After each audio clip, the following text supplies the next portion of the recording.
Metro rail এগুলো নিয়ে একটা ভিডিও বানাই তুইব। এই কথা বলে আমার বলতে যে তোলাই ভাইয়া কিছু টাকা পাঠাইতেছি, তো হেতু যেটা বলে আমরা তো ভয় পাই। আমি কিন্তু এর বাঘের মতো ডরাই।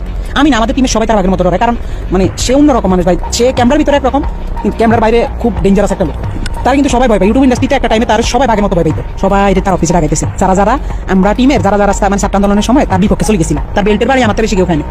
বেল্ট খুইলা আমার কুত্তার মতো পিটাইতো। এই সময় তাকে ভিডিও কলে একজনের সাথে কথা বলিয়ে দেওয়া হয়, যাকে বাংলাদেশের ভবিষ্যৎ প্রধানমন্ত্রী হিসেবে তার সাথে কথা বলানো হয়।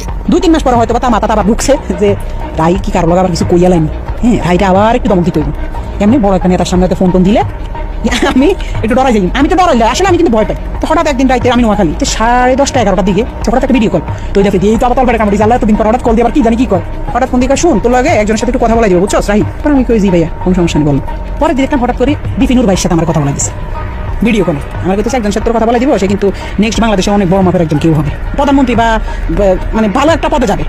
তো পরে দিই আপনি ভাইকে বুঝছি তো তোর ভাইয়ের অবস্থানটা? আমি জি ভাইয়া বুঝছি। পরে কথা সাবধানে থাকিস, ঠিক আছে? আমি জি ভাই ঠিক আছে। শুধু বুঝাইছে যে তার লগে বিশাল বড় বড় হাত আছে, এই জন্য সে দেশে খুব রিল্যাক্স আছে, মানে বুঝাইছে এটা। তৌহিদ আফ্রিদি 5 আগস্টের পর দেশ ছেড়ে পালিয়েছিল।